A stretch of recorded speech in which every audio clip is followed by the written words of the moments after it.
Subscribe to our YouTube channel and press the bell icon to get the latest updates. What's in store for Bihar Chief Minister Nitish Kumar as he starts a new innings today? This is what we are going to discuss in this episode of Politically Correct. But before we come to that, let me make an appeal. You must pay to sustain good journalism. If you like the kind of journalism the print does, please subscribe to the print. We have the relevant links for subscription on our website, theprint.in. It's for both the international and our domestic viewers. So please do subscribe. Coming to Nitish Kumar. Now he has taken oath today. There are two very significant signals that you gather right on day one. First, Sushil Modi, the Deputy Chief Minister who has been there with Nitish Kumar all through, is not there this time. Now, it's a big jolt to Nitish Kumar because Sushil Modi has been his very old friend. They were together right from JP movement, in the 1970s. And so when he became the Deputy Chief Minister in Nitish Kumar's first innings in 2005, I would say second innings because in 2000 also Nitish Kumar had a stint of about 7 days. But Sushil Modi joined Nitish Kumar in 2005 as Deputy Chief Minister. And since then they have been through all the difficult period that Nitish Kumar might have gone through. Of course, in between when, Nitish Kumar shifted his camp and joined RJD and the Congress in 2015. And until he came back, returned to the NDA full in 2017. During that period, of course, Sushil Modi was not there. But otherwise, he has been a pillar of strength for Nitish Kumar. And the BJP has now decided to drop him. Of course, it's not the end for Sushil Modi. Now we are given to understand that he may get a Rajya Sabha berth and move to Delhi.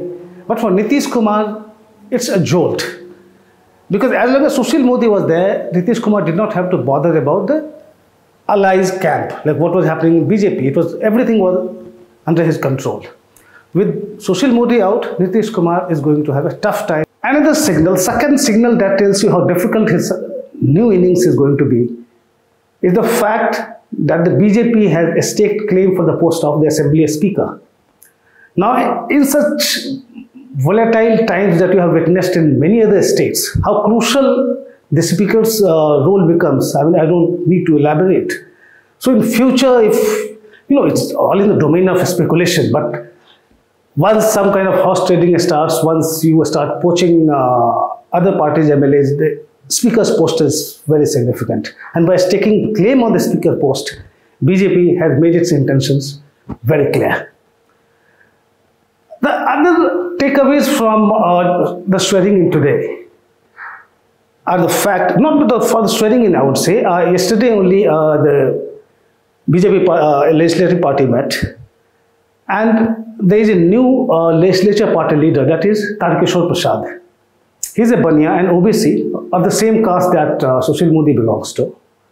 And then is the deputy leader of the BJP legislature party is Renu Devi.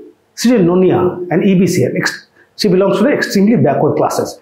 Now, both Tarkeshwar Prasad and Renu Devi were sworn in along with Chief Minister Nitish Kumar today. They will be the two deputy chief ministers of Bihar now. Now, they are both staunch RSS activists.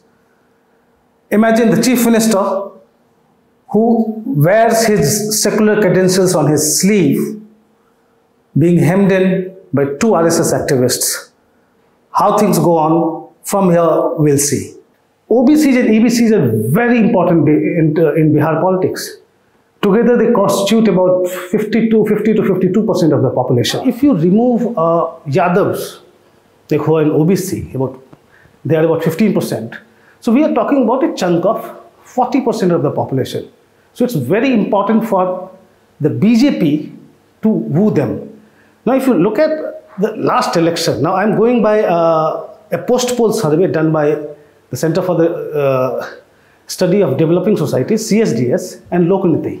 Now that post-poll survey indicates that 58% of the EBCs and OBCs voted for the NDA this time, and merely 18% for the Mahagathbandhan led by Tejaswi Yadav. So you already have a dominant section of the EBCs and OBCs I mean, non-Yadav OBCs and EBCs voting for the NDA. Now, right now, as it is, Nitish Kumar's vote bank has been EBCs and OBCs. Now, if they have already started shifting, now what we gathered from the field was that both Nitish Kumar and Prime Minister Narendra Modi enjoyed popularity among the EBCs and OBCs. With Nitish Kumar probably serving his last term, the BJP has reasons to believe that it can actually appropriate that vote bank of Nitish Kumar, which is already inclined towards the BJP. Quite a large chunk of them because of Modi's popularity. By bringing one OBC and another EBC as the leader of the legislature party in the state assembly, as leader and deputy leader of the legislature party in the Bihar assembly, the BJP is sending a big signal to them. Of course, in the mix of ministers, you have some upper caste. We don't know. We are still not very sure who the assembly speaker is going to be. But upper caste is also a chunk that the BJP will be looking at. But as the post-poll survey I'm talking about, the post-poll survey indicated that, among upper caste, you have about 52% of them who voted for the NDA this time. But then we are talking about 45% or a bit more who voted for others. So maybe they were not happy with Nitish Kumar. They wanted to change. Otherwise, they have traditionally been BJP voters. But the BJP would be mindful of the fact that a chunk of the voters did not vote for the NDA this time. So they also need to be wooed. That will explain how the BJP has gone about picking up ministers and sending signals. But it's going to be tough for Nitish Kumar. You don't have the assembly speaker with you. Your deputy is not your trusted old friend, which Sushil Modi was.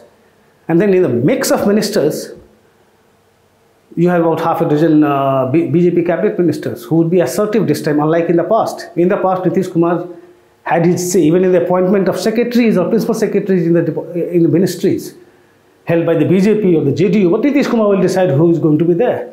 But in the new mix, in the new setup, Nitish Kumar may not have the final say in this, or at least he will not have the kind of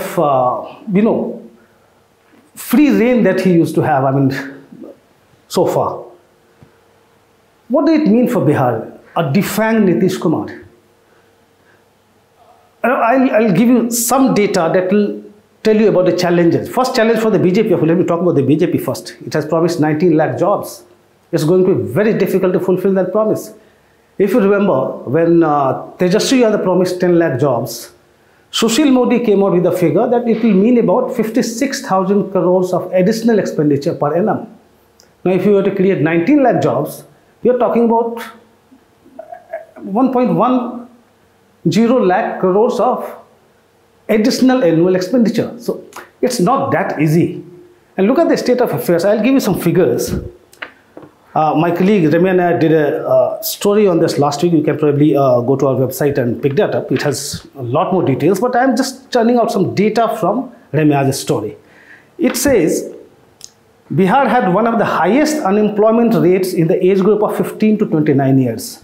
30.9% in 2018-19 as against 22.8% the year ago. And we are talking about 2018-19. After that, we have had this COVID period, which has further aggravated the economic distress. So you can imagine the kind of, I would say, the anxiety the Bihari youth have. They might have finally got a split and voted for both NDA and MJB or Mahagathbandhan. But there is this huge sword hanging over the next government. It has to deliver on unemployment. And that's what this data tells you. Then it says, now there is another data from the National Sample Survey that shows that Bihar unemployment rate rose in 2018-19 to 10.2% as against 7.2% the previous year. Now, first we talk about unemployment rate in the age group of 15 to 29. But overall unemployment rate again, it went up from 7.2 in 2017-18 to 10.2% in 2018-19. And still further during the COVID period. So that's about underlining the importance or underlining the urgency for this government to deliver on jobs. Then look at the overall economic scenario. Now, CARE Ratings, as per the CARE Ratings estimate, the per capita GSDP of Bihar was 46,664 rupees in 2019-20. Only about 35% of the national average.